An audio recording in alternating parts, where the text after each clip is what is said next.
परम प्रेममय श्री श्री ठाकुर, परम आराध्या श्री श्री बड़मा, परम पूज्यपाद श्री श्री बड़दा, परम पूज्यपाद आचार्य प्रधानाचार्य देव श्री श्री दादा एवं समस्त इष्ट परिवार जनों के चरणों में मेरा कोटि कोटि नमन। सुविज्ञ श्रोतागण सबों को मेरा सादर जय गुरु।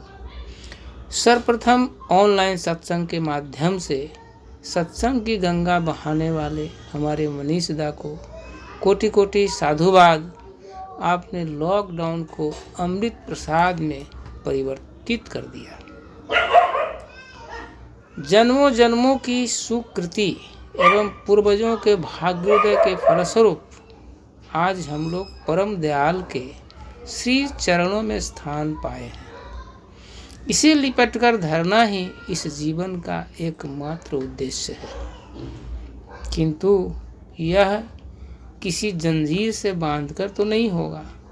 श्री ठाकुर सत्यान शरण में कहते हैं, nothing is more magnetic than love, अर्थात यह तो प्रेम रूपी चुंबकीय आकर्षण से ही संभव है।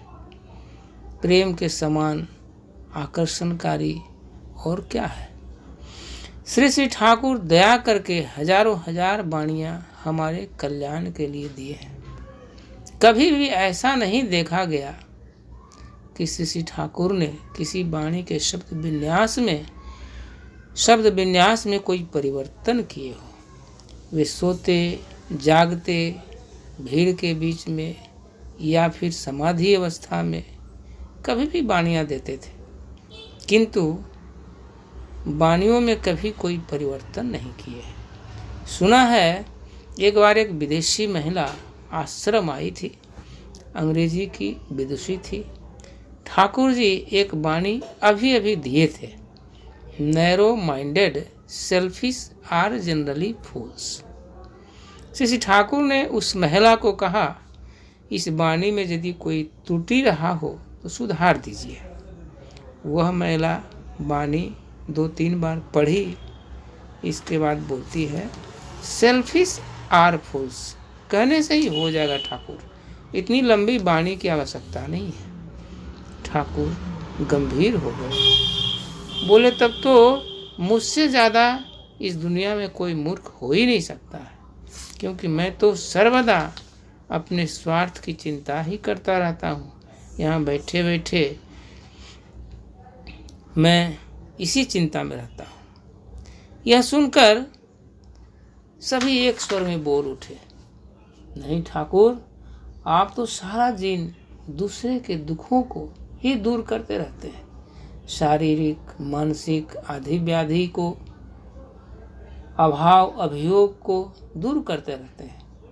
श्री ठाकुर ने कहा, रे मनी, मेरा पराया बोलकर तो कोई है ही नहीं, सभी तो मेरे अपने हैं। बातों की गंभीरता को समझते हुए वह महिला तुरंत ठाकुर जी से क्षमा प्रार्थना करती है और बोलती है, ठाकुर, एक शब्द भी हटाने लायक नहीं है, ऐसा संभव भी नहीं है, पूरी वाणी ही रहना होगा। वास्तव में ऐसा हो भी नहीं सकता, क्योंकि जो वृद्धि प्राप्त है, सब कुछ होकर जो था वही है, वही ब्रह्म है, और मेरे समझ से वे ही तो मेरे ठाकुर हैं। इसलिए भूल की बात हो ही नहीं सकती। मेरे जीवन की एक महत्वपूर्ण घटना है। वर्ष 1993-94 की बात होगी। मैं टाटा नगर स्थानांतरण के फलस्वरूप आया था। सत्संग विहार टाटा नगर का निर्माण कार्य द्रुत गति से चल रहा था। मुझे बहुत आनंद हुआ कि परम पिता की बात ही आज तक बोलता था, आज तो उनके श्री मंदिर बनाने में हमारी भूमिका रहेगी। शारीरिक भी, मानसिक भी, आर्थिक भी बहुत खुश रहता था मैं। प्रतिदिन सारा दिन मंदिर में रहकर कार्य का देखभाल करते थे। आवश्यकता पड़ने पर ईंटा मसाला उठाने में हाथ भी लगाया करता था। बड़ा ही आनंद का समय गुजर रहा था। मेरे पास एक पुरानी साइकिल थी। घर से 4 किलोमीटर पर मंदिर था। एक दिन की बात है, मंदिर का गुंबज ढलाई उस दिन होने का था। मैं सुबह जल्द तैयार होकर साइकिल से निकलने ही वाला था। पत्नी बोली, द्वितीय सुपुत्र विश्वदीप की तबीयत खराब है। वह लड़का लगभग 2 वर्ष का रहा होगा।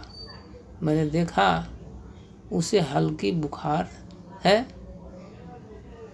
मैंने कहा मंदिर से आकर शाम को डॉक्टर से दिखा दूंगा। फिर निकल गया।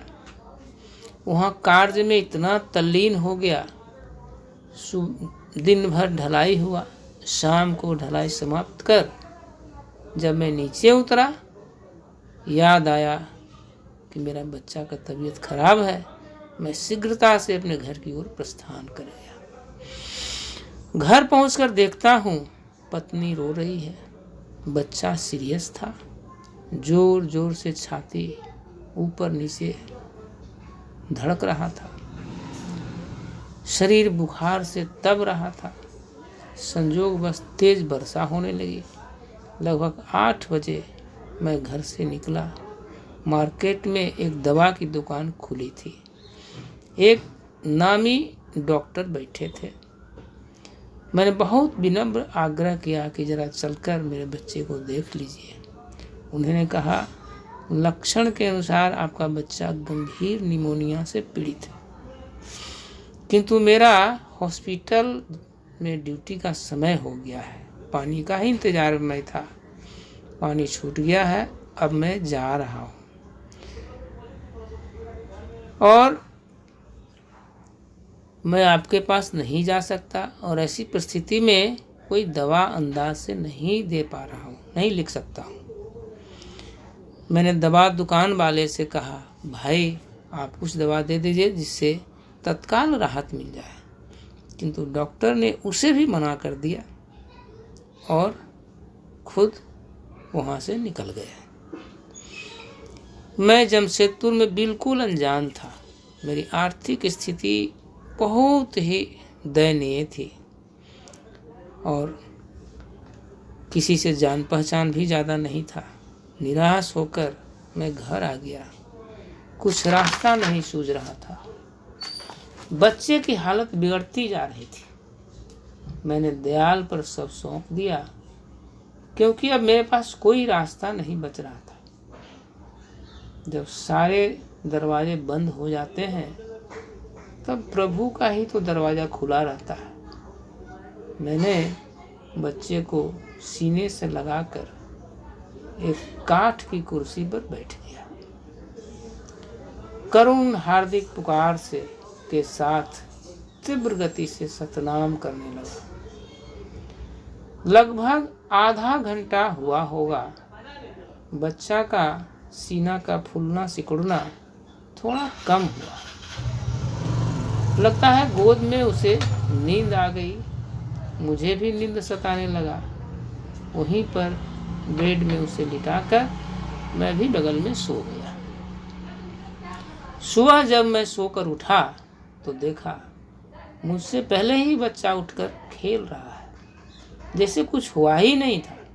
बच्चा पूर्णतः स्वस्थ हो चुका था और उस दिन के बाद फिर जीवन में कभी उसे निमोनिया का अटैक भी नहीं हुआ।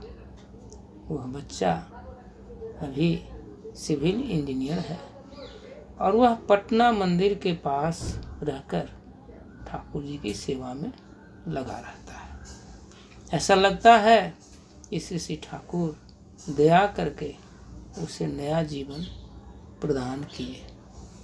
आज मैं श्री ठाकुर जी को पाकर धन्य हूँ। और भी कई घटनाएं हैं, किंतु समय का अभाव है।